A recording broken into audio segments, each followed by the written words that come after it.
One of the great secrets of the keynote speaking business is you figure out what the audience expects you to do or to say, and then you do the opposite.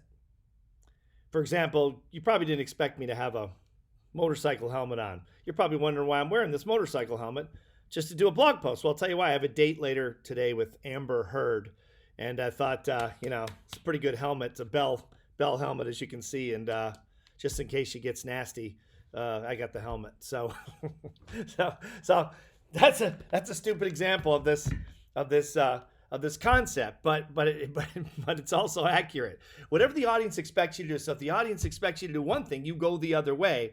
And top keynote speakers write speeches. They're mini speeches, the vignette system that Bill Gove created in the 1940s. They create their vignettes partially based on this strategy.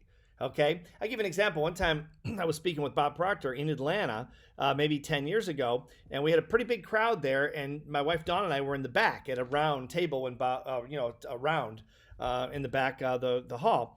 And Bob was walking through the crowd as he was speaking, and he comes back. He looks me straight in the face during the speech, and the whole crowd's watching, and he says, "Steve, my world stopped turning." And I looked at Don and I looked at Bob, and I knew what he was trying to do, but I didn't know what he was talking about. I couldn't figure it out.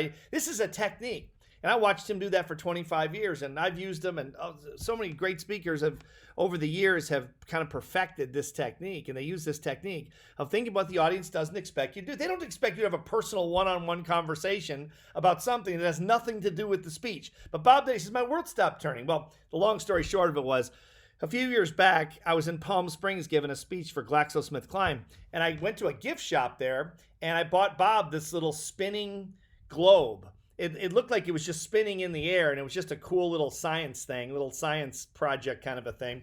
And I shipped it to him, and he had it on his desk for years, and it would spin around all the time. And finally, it stopped spinning, and that's what he was talking about. So it took me about, a minute or so to figure out what he was talking about. And we had this conversation for 3 or 4 minutes with 1,000 people, waiting for Bob to come back to the stage. I mean, they listened to the whole thing. It was hysterical, and it was brilliant.